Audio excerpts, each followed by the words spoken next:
address that a little bit more next week. But, obviously very excited to have him on board. That being said, just trying to get ready for Indianapolis. Obviously an outstanding team, extremely well coached and, playing at a high level. So I think they've done a great job of building this team over the last couple of years with the additions of draft picks and, free agency. And I think that obviously, one of the better teams in the league right now, playing in all three phases coming off the bye. So big task in front of us here this week. We're going to actually walk through today as a team. We're kind of at that 8-week mark of the season, about halfway through. And, about this time, trying to do a good job of taking care of everybody's bodies today. We'll get back at it on the practice field tomorrow, but a big mental day for us here today. And certainly Indianapolis coming off their bye week, they're going to be fresh and ready to go. And we're going to have to try to match that speed and that intensity on the field. So other than that, we'll just open up to questions. Michael Hara? Yeah, Coach, this is just a general question about making a deal. I think it's within the bounds of what you're talking about. But when you acquire a player, how much does it benefit you to having played against them twice a year or however many times, and your quarterback has faced them probably maybe way more than he wanted to for a period of time, too? How much does that help you when you're making a deal? Yeah, I think it certainly helps, especially when, things come down maybe last minute or pretty quick. And sometimes that's how those situations come up and they occur. But the more familiarity you have with the player, and certainly when you play against someone like that for as long as we have, you are very used to what he is and what he can do and, his skill set and how that would fit with whatever you're doing from that standpoint. All right, great. Thanks. You're welcome. Tim? Sorry, I saw Mike's name ahead of me there. We talked to Bev yesterday, Matt, and he talked about, watching their defense. And one of the things that kind of stood out to him was that there was no breakdowns. No guys seemed to be running free. If you look at their defense, fourth in points allowed, second in total D, third in rushing defense, second in pass. I know you're nodding your head, probably not happy about all those numbers, but just when you watch the tape, what impresses you about that defense? What kind of a task do you guys have this week? Yeah, it's a huge task. I think, just sneaky good now. These guys are really good. They play aggressive. They play hard. Obviously, Buckner was a great addition inside to help them kind of create that penetration. He's got huge length. He can play the run. He's extremely strong. So I think he's just solidified the inside part of that defense. Stewart's in there too. He's a great player. Houston on the edge, obviously now him with Buckner and the ability for them to run the pass rush games that they run and the stunts that they use up front. I just think they're very, very disruptive up front. Leonard, the linebacker, is a guy that I think that they brought on board who's fast. He's instinctual, makes plays in the run game and in the pass game. They play quite a bit of zone. I think they do a great job in the deep part of the field of kind of reading the quarterback, breaking, and they've caused a lot of turnovers. I think obviously, you got Rhodes outside who does a great job. We know him. He looks like he's playing at a very high level right now. Looks healthy. His quickness, his length, all of that is really, really good. Moore, who plays on the other side, he'll bump inside and sub. He's a guy that I'm familiar with. He's just a tough guy. He tackles, he blitzes really well, plays aggressive. And then, Blackman in the deep part of the field, this guy's got great range, great speed. He's already got, I think it's like 6 PBUs and 2 INTs, and he's hit a couple other guys and forced a couple fumbles. He's an aggressive player in the deep part of the field. So I think speed overall, the element of how fast they play, I would say is one of the bigger things that just jumps off the tape. Thanks, Matt. Mike. Hey, Matt, I've got 2 for you. First, when it comes to Corey, where have you maybe seen him evolve as a first-year play caller? Because that's something you did for a while in New England. You obviously had the experience as the first-year guy under a defensive head coach. Where do you have you seen that evolution maybe those first 6 weeks, 7 weeks? Yeah.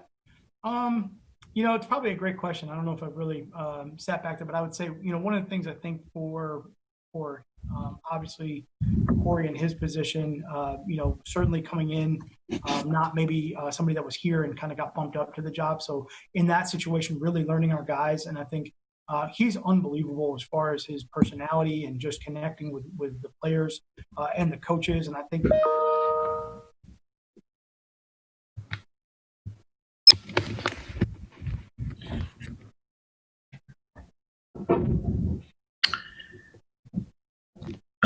Coach, I think we had an audio issue.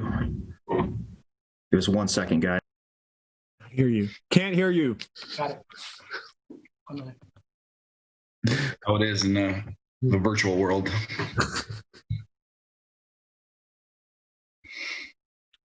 Dave just muted you. No, I'm next up in the queue. Keep going.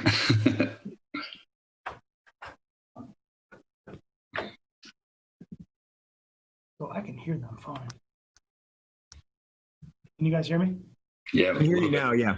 Okay. Really. Very faintly, but we can hear you. How about now? Same thing. Still faint, but we can hear. We can hear you at least. Yeah. All right.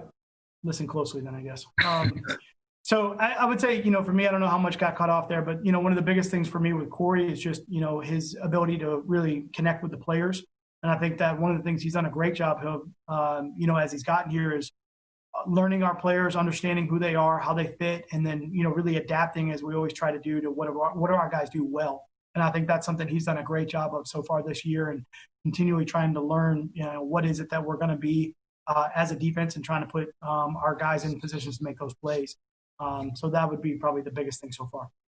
And the other thing I want to ask, I know you don't necessarily want to talk about Everson specifically, but a couple years ago, y'all made a trade for Snacks Harrison when you saw you had a real need to solidify the run defense. Was it a similar situation here where you just saw that's something from maybe a numbers perspective, or what y'all were getting out of Romeo and Trey that you're like, we need to add something else?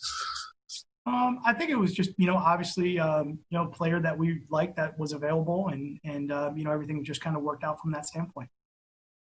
Appreciate it. Thanks, Matt. Yep. Dave?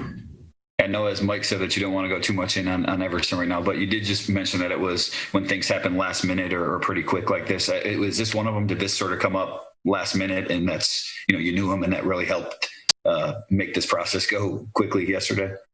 Yeah, I think it does help, when a player like Everson and played against him so many times that sometimes they come up quick, and obviously you're got a lot of different things, a lot of different balls in the air, and you got to make those decisions. But, having that familiarity playing against him definitely helped. Okay, so that was a quick one that just came up yesterday and went down? Yeah, I don't know relatively what quick is, but it seemed pretty quick to me, yeah. All right, and then what's your anticipation for his role right now? I know you want to get your hands on him and see, but... I would say that would be total projection. I don't really want to speak on it until we kind of, just get him in and get him going. All right, fair enough. Thank you. Go two more, Larry, then Justin. Hi, Matt. Just give your thoughts on kind of the win now move that this is, trading future assets to get a player who can help this team right now. And do you believe in momentum in a good way? You've won 2 in a row, got a chance of a winning record 3 in a row. Is there such a thing? I certainly think we always try to build from week to week, and we try to get better and improve. So that is definitely always part of it. But we do always say, they are just 1 week seasons, and we need to make sure that we do our best this week. The opponents change. There is no carryover from, we never really play the same opponent twice. So everything is different each week, and we just got to do whatever we can that week to win. So from that aspect of it, you do try to build.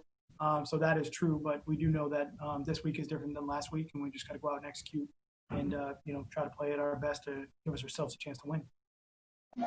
And how about the other one, just the move to, be coaching for a franchise that's willing to trade future assets to win now? Your reaction to that? Yeah. I think we're always trying to win now. So I think it's really just kind of the whatever opportunity comes up to make ourselves better as a team. We're always trying to do that. Justin, last one.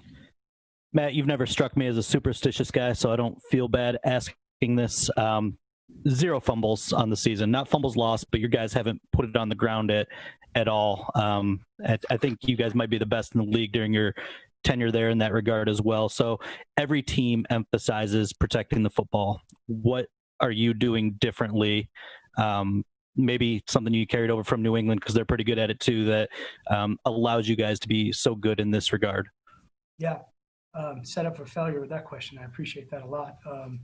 Little bit superstitious there. So thanks. Honestly, I just think the guys do a great job with just fundamentals. I think that is a big part of our teaching of fundamentals. From day one, when we talk about those things, the number one fundamental is ball security, and obviously trying to turn the ball over when we get those opportunities. So, we got a little bit of a saying. It's called, it's all about the ball. And that's the truth. We got to be all about the ball and make sure that we're doing a great job, protecting it all the way through. Well, I'm not superstitious, so if this thing goes sideways, I take 0 blame. Perfect. Thanks, Matt. Thanks, Coach. Thanks, everybody. Okay, thanks.